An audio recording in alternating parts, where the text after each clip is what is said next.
Assalamualaikum dan salam sejahtera kepada Puan Pensyarah, Puan Nurul Hikmah dan rakan-rakan sekalian. Saya Amira Balkis binti Amri dan bernombor matrik 01 DSB 19F1061. Saya ingin membentangkan tajuk kes study saya iaitu Shanghai Natural History Museum. Shanghai Natural History Museum adalah muzium yang didedikasikan untuk sejarah semula jadi yang berada di bandar Shanghai, China. Ianya adalah salah satu muzium yang terbesar di China. Dulunya ia bertempat di Shanghai Cotton Exchange Building, kemudian muzium ini dipindahkan ke lokasi yang dibuat khusus iaitu Jing'an Sculpture Park pada tahun 2015. Ianya terinspirasi daripada bentuk cengkerang yang direka oleh senibina Perkins Will. Seluas 44,517 meter persegi yang terdiri daripada 6 tingkat ruang pameran, pejabat, dewa setinggi 30 meter yang diserap dengan cahaya melalui dinding kaca. Ianya diilhamkan daripada sel tumbuhan, sel haiwan dan sel manusia. Ianya juga dilengkapi dengan taman yang berada di luar dan kereta 4 dimensi. Shanghai Natural History Museum adalah muzium yang menempatkan lebih 10,000 artifak dari 7 benua iaitu benua Afrika, benua Amerika Selatan, benua Amerika Utara, benua Eropah, benua Australia, benua Asia dan benua Antartika. Dengan berkunjung di muzium ini, pengunjung dapat mengetahui perkembangan sejarah alam semesta, memerhati pelbagai haiwan seperti haiwan yang telah pupus seperti dinosaur contohnya. Pengunjung juga dapat menggali fosil dengan tangan mereka sendiri. Aktiviti ini amat digemari dan disukai oleh pengunjung khususnya golongan kanak-kanak. Bangunan ini saya pilih kerana reka bentuk dan strukturnya yang menarik iaitu bentuk kerang siput.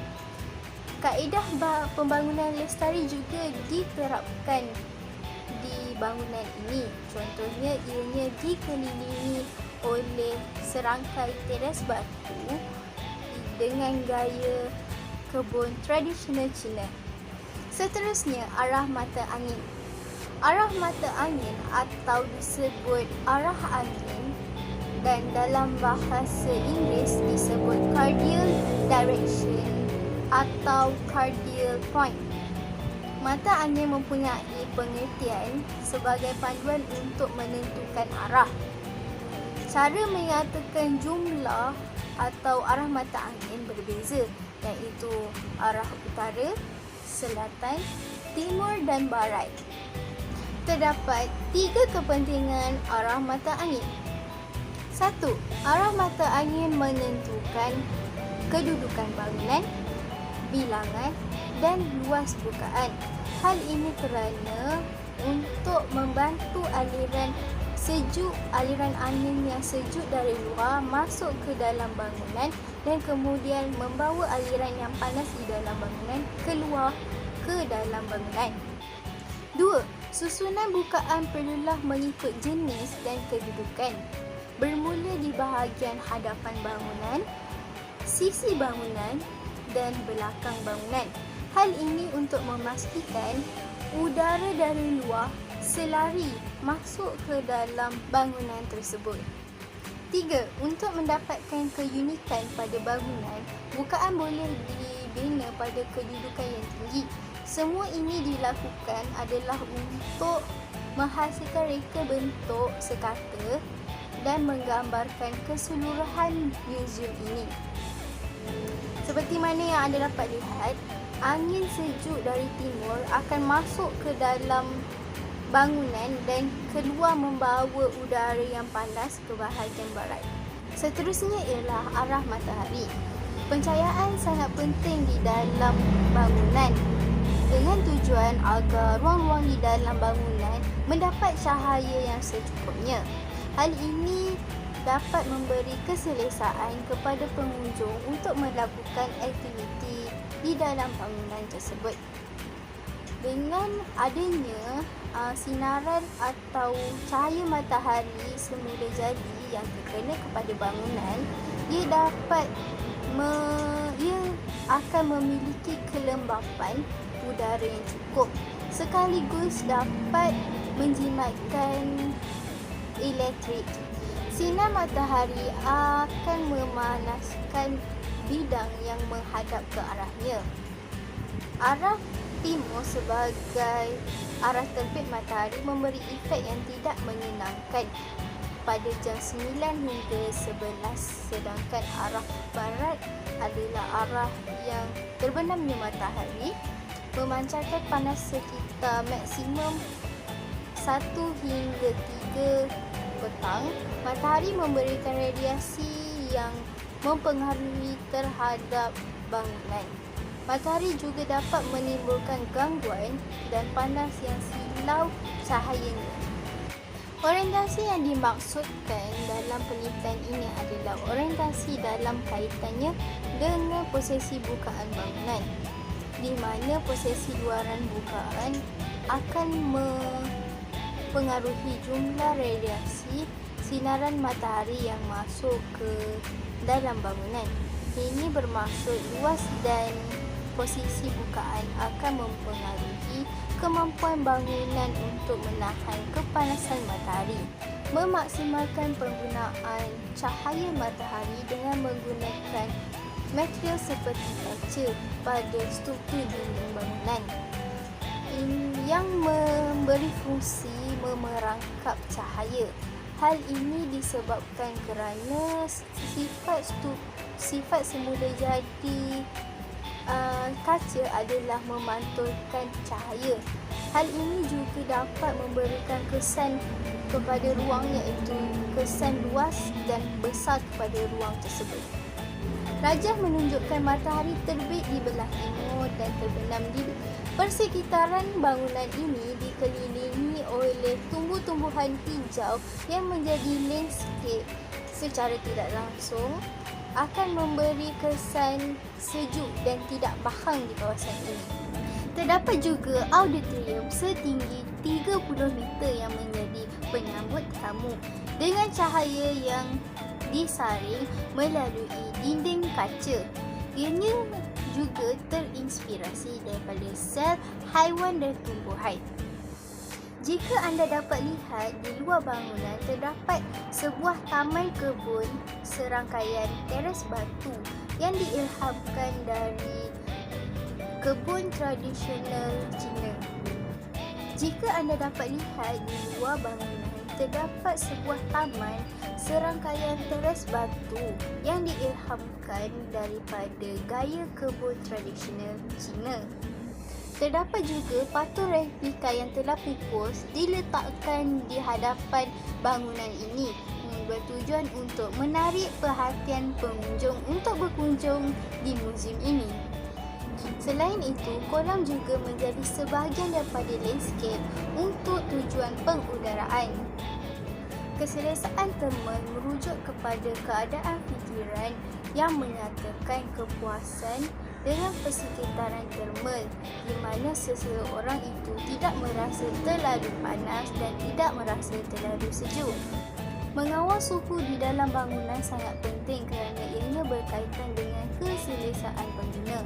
Pemasangan yang buruk terhadap pengudaraan dapat mengganggu dan dapat mengurangkan keselesaan termal pengunjung yang berkunjung di muzium tersebut.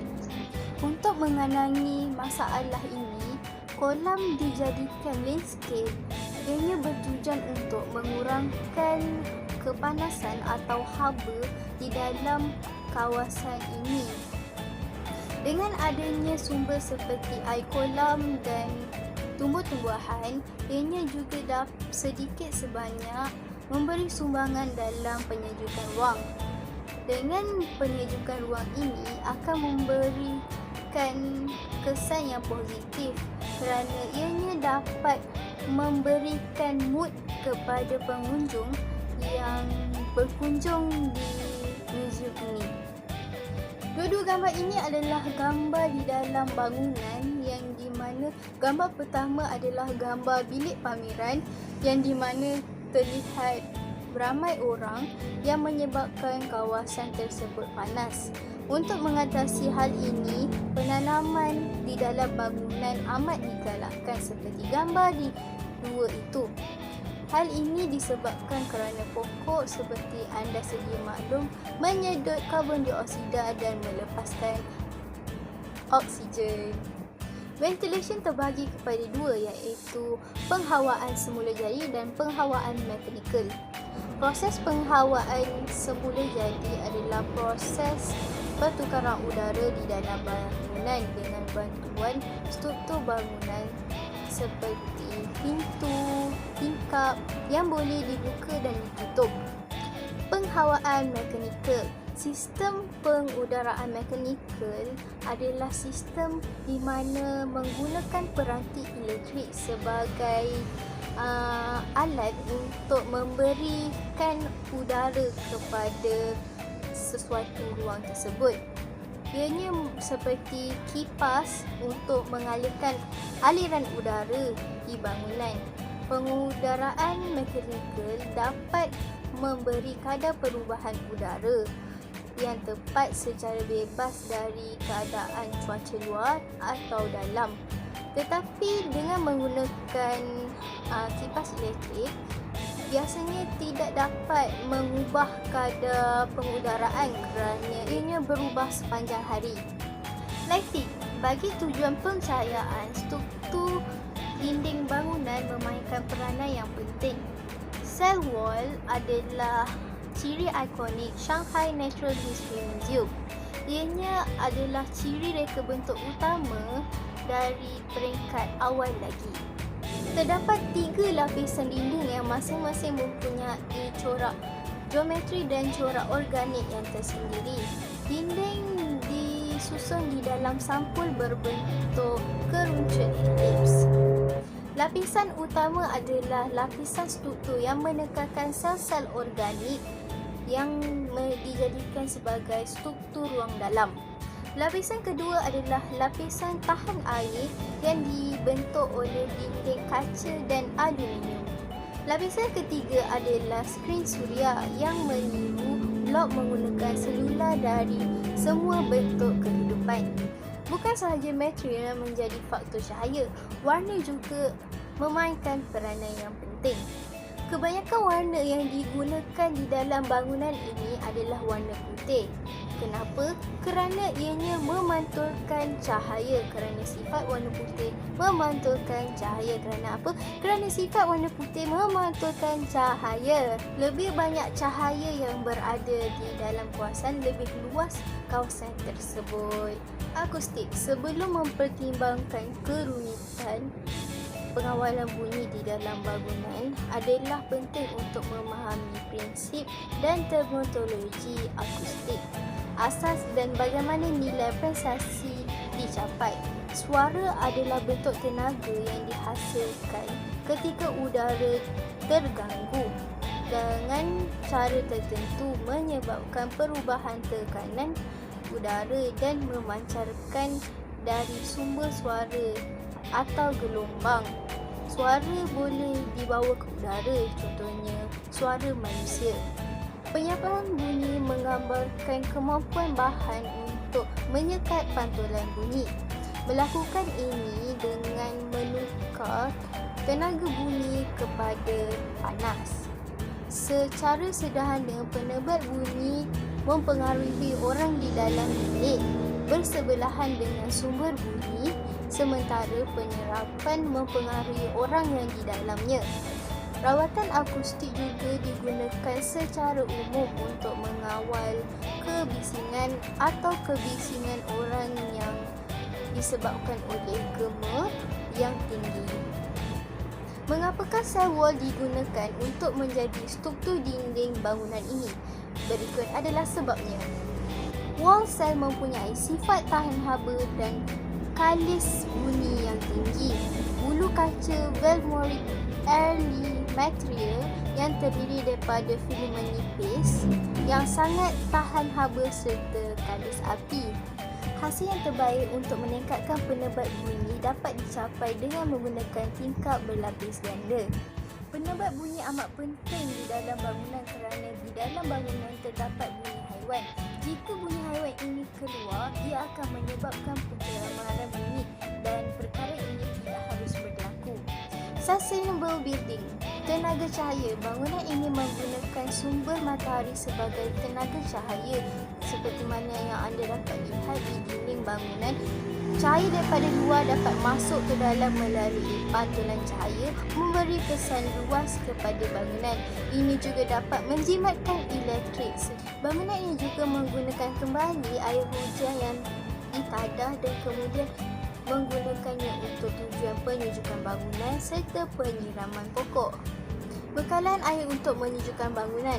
Apabila hujan turun, air dari atas bumbung akan turun sekaligus akan memberi kesan sejuk kepada bangunan kerana di atas bumbung terdapat lapisan rumput. Dengan kaedah kelastrian ini, ia dapat mengurangkan sebanyak 30 hingga 40% kos. Antara anugerah yang pernah dicapai oleh muzium ini ialah Divine Detail Honor Award, Community Future Award Dubai dan Highly Recommended Environmental Award Dubai. Kebaikan, menjimatkan penggunaan tenaga serta kos bulanan. Biayaan penerapan green building yang relatif rendah. Muzium ini memiliki nilai pasaran yang tinggi kerana menerapkan pembangunan lestari dalam reka bentuknya.